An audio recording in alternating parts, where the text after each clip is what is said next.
So picture this, you've just hit a great drive down the middle, you've left yourself a wedge into the green, but instead of getting it relatively pin high, you've left it way short, just onto the green, ended up 3-putting, 2-putting at best, and certainly not giving yourself those birdie chances that you'd like. If you're a player that struggles with distance control with your wedges, this video is going to be perfect for you, so let's get into it. Welcome back to the channel, guys. I'm Danny Malcolm, and thanks so much for joining me in today's video. Today is going to be all about distance control rather, with your wedges. So what we want to do is eliminate those wedge shots where you're leaving it so far away from the flag that you're 3-putting and potentially even missing the greens. But certainly once we get it on the green within a reasonable distance from the hole, to at least guarantee those 2 puts, and for the better players, give ourselves some birdie chances as well. So distance control is super important to take advantage of those good drives. So there's many different ways you can manage your distance with your wedges. One way is to just by choosing different clubs. So a lot of players might have 4 wedges in their bag, maybe a pitching wedge, a gap wedge, a sand wedge, and a lob wedge, in which case you've got 4 different distances there with one relatively normal fullish swing. So that's great. However, if you've got those in between distances, then we've got other things that we can do as well. Now in this day and age, we've got the beauty and advantage of having things like the lasers, all these different devices that we can do to really absolutely nail in the distances and carry distances that we've got. So there's no real excuses there. Back when I was growing up, we was very much a bit on eyesight, and we used to have some markers in the fairway where we'd pace it up and down from. So that's obviously slowed the game down a lot back then as well. But today we've got the tools there, so let's take advantage of that. And a lot of players will go just by feel, so they'll manage their distance just by swinging it a bit softer or swinging it a bit harder, which is great. We absolutely want to develop that feel and that touch regardless, but that's probably not ideal for most players or most everyday golfers when they come under pressure. And I think for us, it's good to have a metric or a clearer guide of how we're going to judge the distance of each shot. So in today's video, I want to go through a little series that I would teach my clients or the everyday golfers, and that is using some sort of metric such as like the clock system. So you may have seen Tiger Woods' dad taught him this at a young age, so he'd use his lead arm as a metric for how far back he was swinging the club. So I've here got my 54-degree wedge, and I use this a lot for my pitching, so I'm going to do this with this particular club here. So I'm going to give myself an 8 o'clock swing. So that's where, if you imagine a big clock face around me here, my lead arm is at about that 8 o'clock position. And I'm going to do some 9 o'clock swings, lead arms at 9 o'clock.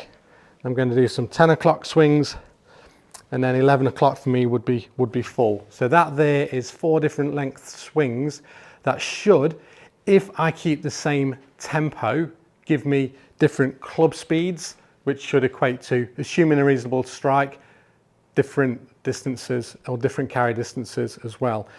So of course with pitching, the most important thing is to get a consistent strike, which I've done on other videos, so please refer back to my pitching videos for that. But once you've got that strike consistent, you can really start to dial in your distances.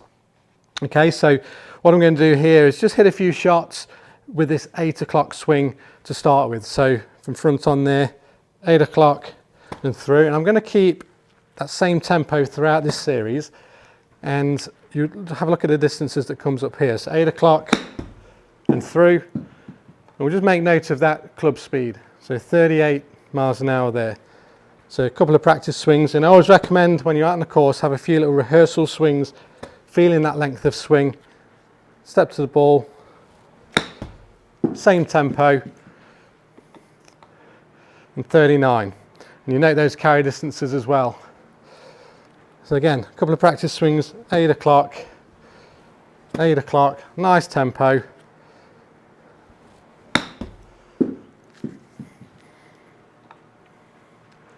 A little bit softer on that one. And we'll go again, we'll go 4 here. So 8 o'clock,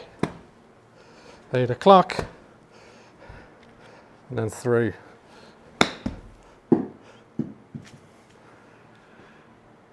There we go, so back up to that same club speed and that same carry distance.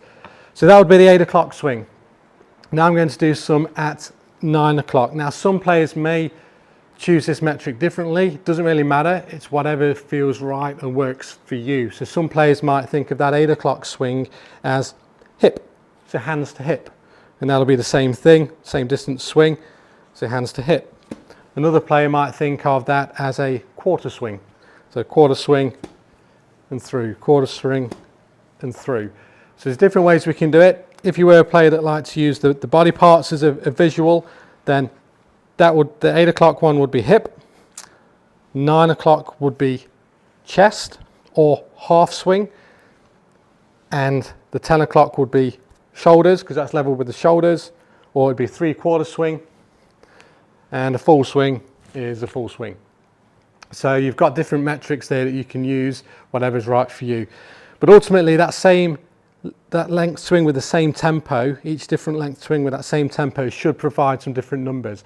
So now what I'm going to do is just change the tag here on the top. And I'm going to put this to 9 o'clock. We'll look at this grouping at the end. 9 o'clock, here we go. All right.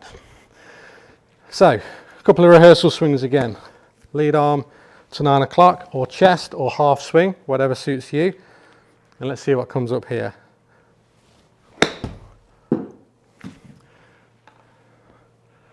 So we've bumped that up about 10 miles an hour there, and the carry distances has bumped up similar as well. So 9 o'clock, and through, 9 o'clock and through. So very similar again. So I'm keeping the tempo the same every time. Just letting the club fall through.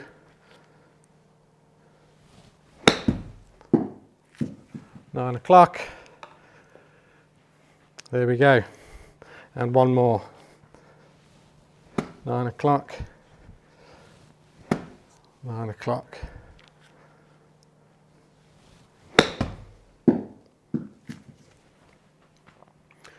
So very consistent on that one, all hovering around 47, 48 mile an hour club speed with about 43 carry on that one. So that's the 9 o'clock. Now we're going to jump to 10 o'clock, or 3/4 swing, or shoulders. But I'm going to pop in 10 because I like the clock system,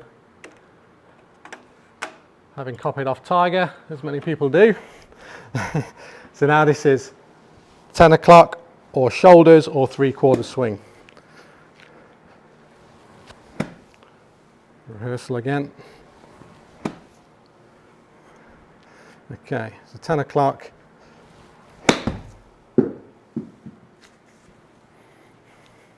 There we go, so that's jumped up again, almost 10 mile an hour. Quite that a bit heavy.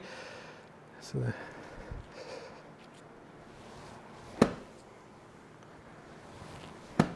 10 o'clock.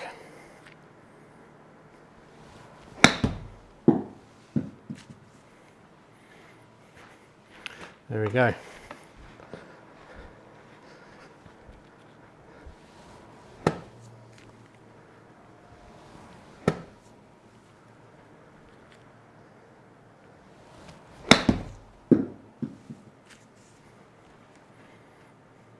.56, so hovering around 56 for those with a 55 carry on average. Go one more.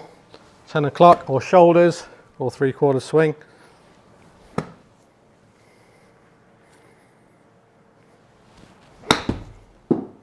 If you can do this in the mirror as well, that's great because you can really see where your arms are as well. Very similar again, so very consistent there.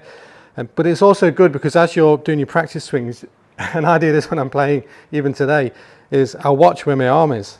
So yes, you can feel where it is, but there's nothing better than seeing, oh yeah, that's 8 o'clock and through in your rehearsal swings, or yep, that's 9 and through, because you can actually see where it is. So feel versus real.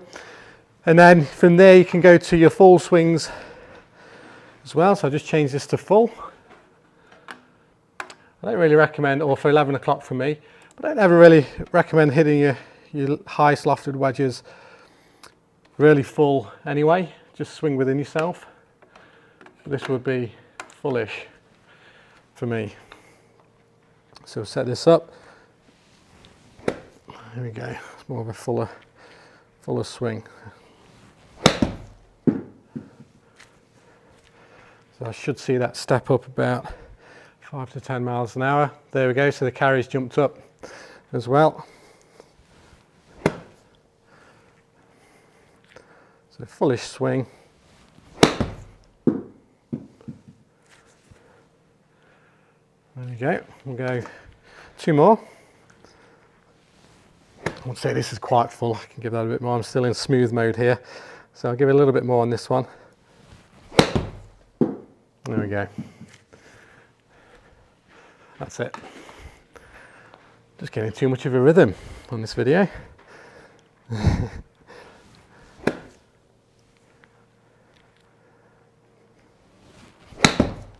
That's better, a bit more committed.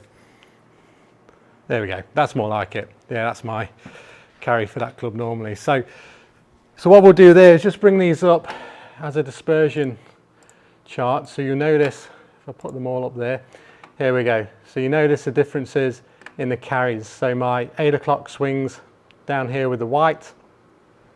So they were carrying, let's see what the averages were for these.